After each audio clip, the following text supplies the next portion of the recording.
तो आप देख सकते हैं कि मैंने जो है 1 से 30 तक की सभी संख्याओं का वर्ग आपको यहाँ पे बताया।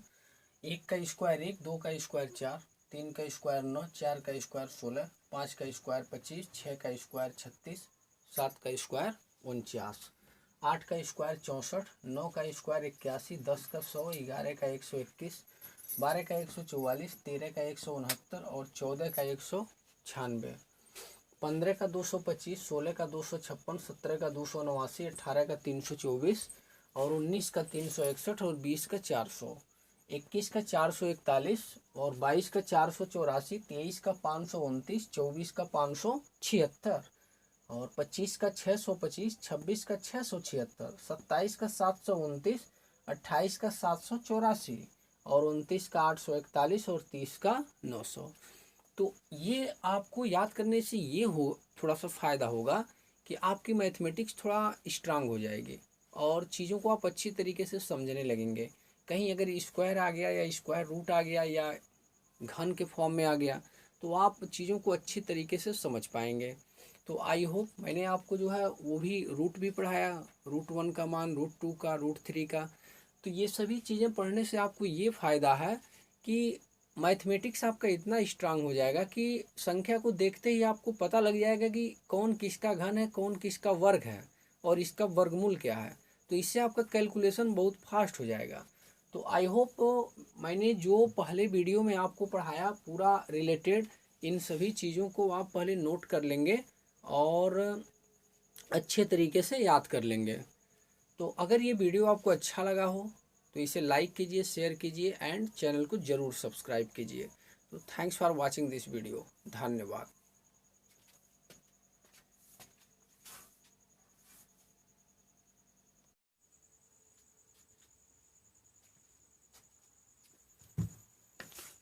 Hello everyone, good morning all of you.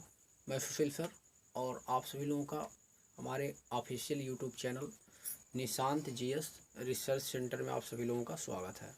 आप सभी लोगों को बहुत बहुत धन्यवाद हमसे जुड़ने के लिए। और आप लोगों ने मुझसे काफ़ी रिक्वेस्ट किया था कि जो है सर जो है क्लास 10th मैथमेटिक्स स्टार्ट कीजिए।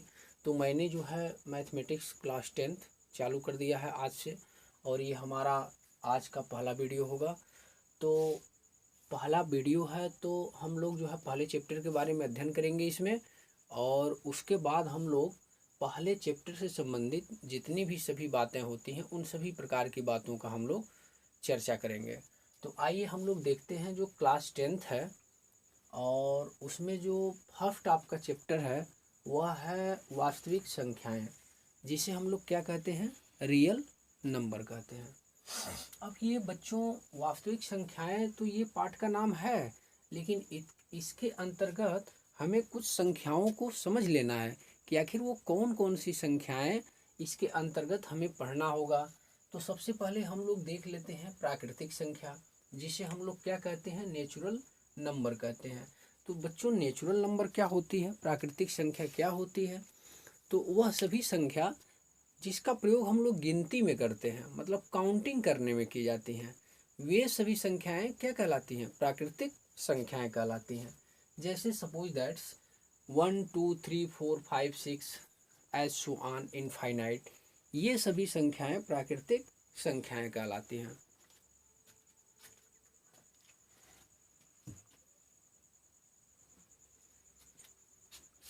जस्ट इसके बाद हम लोग देखते हैं कि पूर्णांक क्या होता है।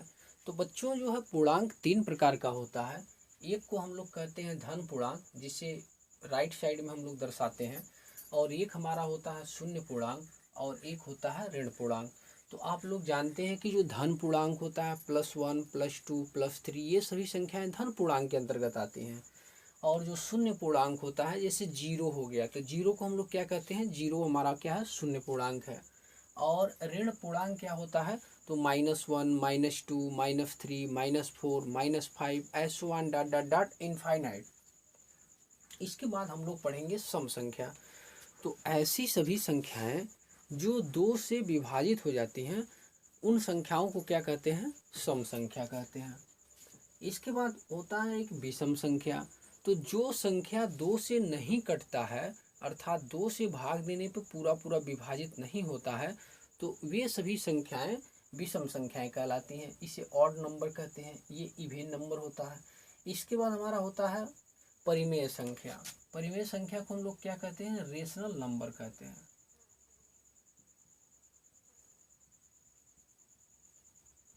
Rational number. तो ये परिमेय संख्या क्या होती है? तो उन सभी पूर्णांकों को जिसे हम लोग अंश और हर के रूप में व्यक्त करें, तो ऐसी संख्याओं को हम लोग परिमेय संख्या बोल देते हैं। लेकिन इसके लिए एक और कंडीशन होता है। तो जो हमारा हर होता है, अर्थात जो हमारा क्यू होता है, वह शून्य के बराबर नहीं होना चाहिए। अगर वह शून्य हो जाता है तो वह परिमेय संख्या के अंतर्गत नहीं काउंट करते हैं। जैसे मैं आपसे कहूँ कि परिमेय संख्या को तो हम लोग पी बाई क्यू के रूप में लिखेंगे, इसे हम लोग रेशनल नंबर बोल देंगे, लेकिन यहाँ पर क्यू जो है ये शून्य के बराबर नहीं होना चाहिए। ये एक बहुत बड़ा इसमें शर्त होता है। और ये पी और क्यू दोनों को क्या होना चाहिए? इंटीजर होना चाहिए, पूर्णांक होना चाहिए। इसके बाद आता है कंपोजिट नंबर, भाज्य संख्या। देखिए भाज्य संख्या क्या होता है? वे सभी संख्याएं जो स्वयं और एक के अलावा अन्य किसी नंबर से डिविजिबल हो जाए, तो वे सभी संख्याएं क्या कहलाती हैं?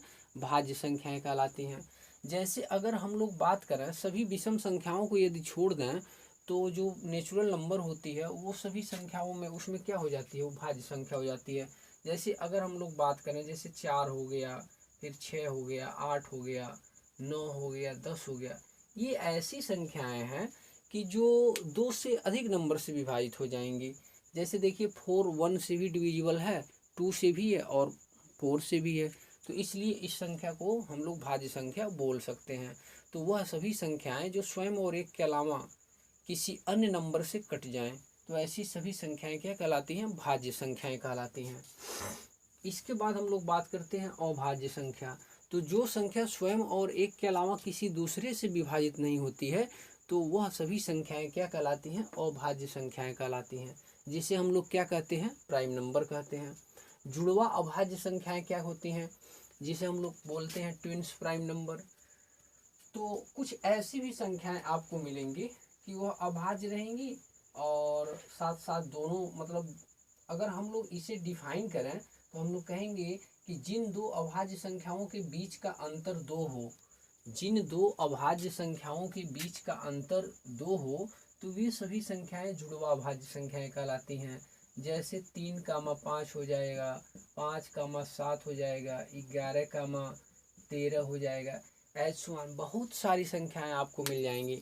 अर्थात जिन दो संख्याओं के बीच का अंतर, सिर्फ अंतर 2 हो, तो वे सभी संख्याएं क्या कहलाती हैं? जुड़वा अभाज्य संख्याएं कहलाती हैं। इसके बाद आता है सह अभाज्य संख्या। तो ये क्या होता है? तो हम लोग इसमें बोलते हैं सह अभाज्य में कि जिन दो प्राकृतिक संख्याओं का मौसौ, जिन दो प्राकृतिक संख्याओं का मौसौ एक हो, उसे हम लोग क्या कहेंगे? सह अभाज्य संख्या बोलते हैं। अब देखिए, मैंने जब जुड़वा अभाज्य संख्या आपको बताया, तो वहाँ पर मैंने एक शब्द बोला, आपको ध्यान देना है कि जिन दो अभाज्य संख्याओं का, इसमें केवल अभाज्य रहना चाहिए, जिन दो अभाज्य संख्याओं का अंतर केवल 2 हो, तो ऐसी संख्याओं को हम लोग जुड़वा अभाज्य संख्या कहते हैं। लेकिन जब हम लोग सह अभाज्य संख्या का डिफिनेशन करते हैं, तो वहाँ हम लोग ये शब्द नहीं बोलते हैं। वहाँ हम लोग बोलते हैं जिन दो प्राकृतिक संख्याओं का मौसौ क्या हो? एक हो, तो ऐसी संख्याएं क्या कहलाती हैं? सह अभाज्य संख्याएं कहलाती हैं। तो इस बात को आपको ध्यान में रखना है। जैसे मैं अगर बात करूं तो क्या हो सकता है सह अभाज्य संख्या में? सह अभाज्य संख्या में 4 9 भी हो सकता है और 1 और 3 भी हो सकता है।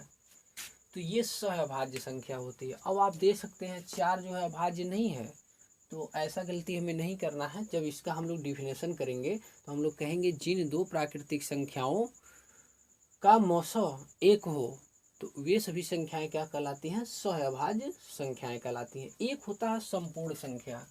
तो बच्चों ये संपूर्ण संख्या क्या होती है? तो हम लोग इसमें ये कहते हैं कि वह संख्या जिसके अपवर्तकों का योग उस संख्या का दोगुना होता है, तो ऐसी संख्याएं क्या कहलाती हैं? संपूर्ण संख्याएं कहलाती हैं।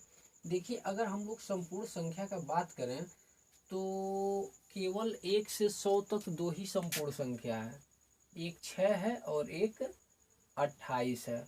आइए हम आपको संपूर्ण संख्या के बारे में बताते हैं। तो 6 के अपवर्तक क्या होंगे, 1 होगा, 2 होगा, 3 होगा और क्या होगा, 6 होगा। तो जब इसका एडिशन करेंगे, मैंने यही तो कहा कि वह संख्या जिसके सभी अपवर्तकों का योग संख्या के मान से दोगुना हो, तो ऐसी संख्याओं को हम लोग क्या कहते हैं, संपूर्ण संख्या कहते हैं। जैसे अगर मैं इसे जोड़ूं, 6 के जो अपवर्तक हैं 6, 3, 9, 2, 11 और 1, 12, बताइए यह 6 का डबल है कि नहीं है। तो इसलिए 6 को हम लोग क्या बोलेंगे, संपूर्ण संख्या बोलेंगे।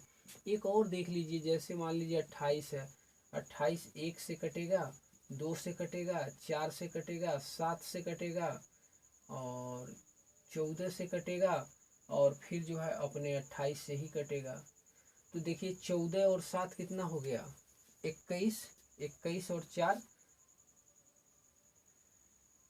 हाँ देखिए 14 और 7 कितना हो गया, 21 हो गया, 21 और 4 25 और 3 28 और ये भी 28 है। तो कितना आपको मिल गया, 56 मिल गया। तो इसके अकॉर्डिंग देखिए ये भी जो है, इसके जितने भी अपवर्तक हैं 28 के योग का क्या है, दोगुना है।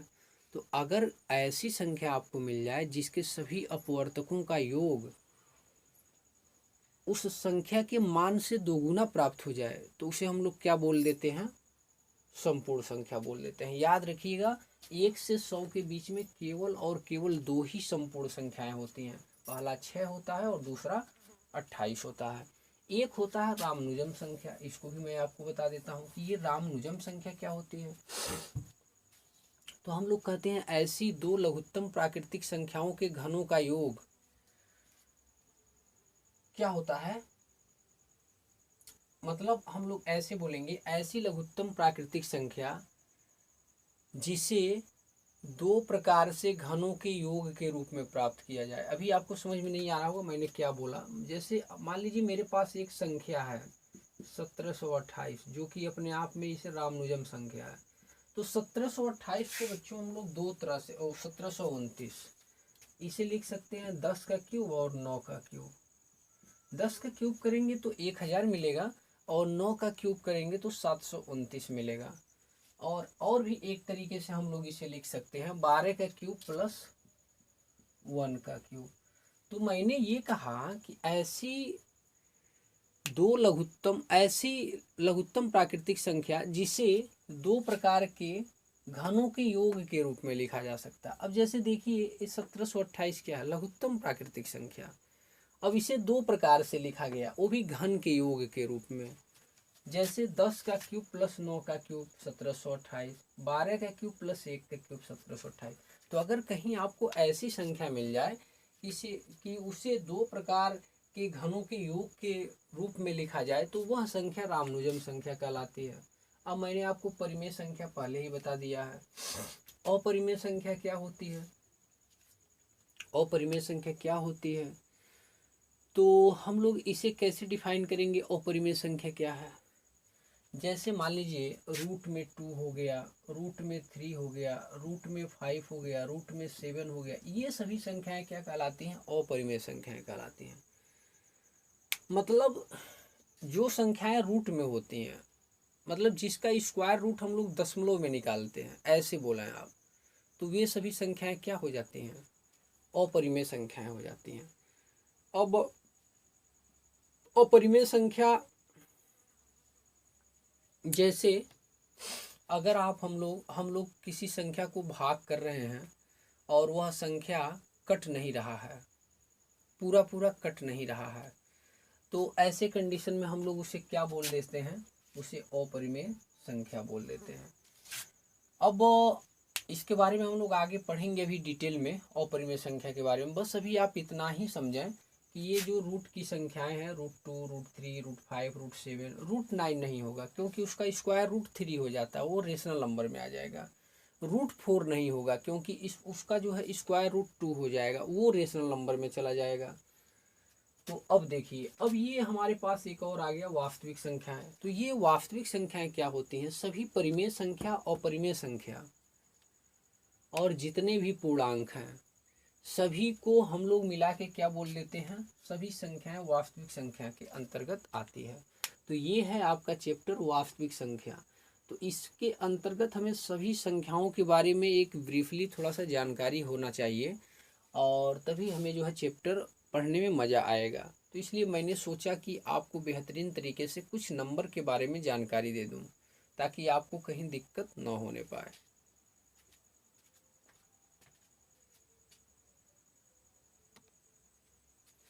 हाँ, इसके बाद देखिए, इसके बाद थोड़ा सा हम लोग 1 से 20 तक का स्क्वायर रूट देख लेते हैं। स्क्वायर रूट, वर्गमूल, ये जो है हमारे गणित का जो कैलकुलेशन होता है उसको करने में थोड़ा सा फास्ट प्रदान कर देता है, थोड़ा सा गति आ जाती है। जैसे √1 का स्क्वायर रूट हम लोग देखेंगे, 1 का स्क्वायर रूट तो 1 होगा, क्लियर है। 2 का स्क्वायर रूट तो 1.414 होगा। 3 का स्क्वायर रूट तो 1.732 होगा। 4 का स्क्वायर रूट 2 होगा। फिर हम लोग बात करें 5 का तो 2.236 होगा। 6 का 2.449 होगा। और √7 का मान क्या होगा? तो 2.646 होगा। करड़ी में 8 को देखिए, हम लोग 2 करड़ी में 2 लिख सकते हैं, और 2 गुणे करड़ी में 2 का मान होता है 1.414, तो यहाँ से हम लोग इसे निकाल सकते हैं। 2.828 होता है। करड़ी में 9 का मान 3 होता है। करड़ी में 10 का मान 3.162 होता है। बात करें करड़ी में 11 का मान तो 3.317 होता है। करड़ी में 12 का मान 3.464 होता है। करड़ी में 13 का मान 3.606 ऐसे बोले। 14 का अगर हम लोग देखते हैं तो 3.742 होगा, क्लियर है। इसके बाद हम लोग बात करें 15 का तो 3.873। 16 का पता ही है 16 होगा।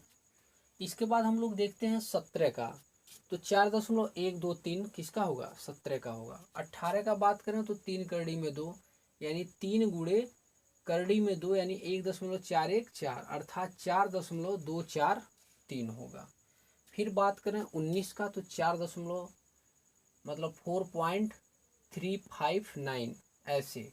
रूट में 20 का तो रूट में 20 को हम लोग लिख सकते हैं 2 करड़ी में 5। जैसे देखिए, रूट में 20 है तो 2 दूना 4 पचे 20, एक जुड़ा बाहर निकल गया तो 2 करड़ी में 5 हो गया। तो 2 करड़ी में 5 अर्थात 2 गुणे करड़ी में 5 का मान रख दीजिए 2.236, तो फिर आपको मिल जाता है 4.472। तो हमारा जो है कैलकुलेशन थोड़ा सा फास्ट हो जाता है। इसको याद करने से हमें ये फ़ायदा होता है। अगर आपको मैथ एकदम स्ट्रांग बनाना है तो 1 से 20 तक का स्क्वायर रूट आपको पता होना चाहिए।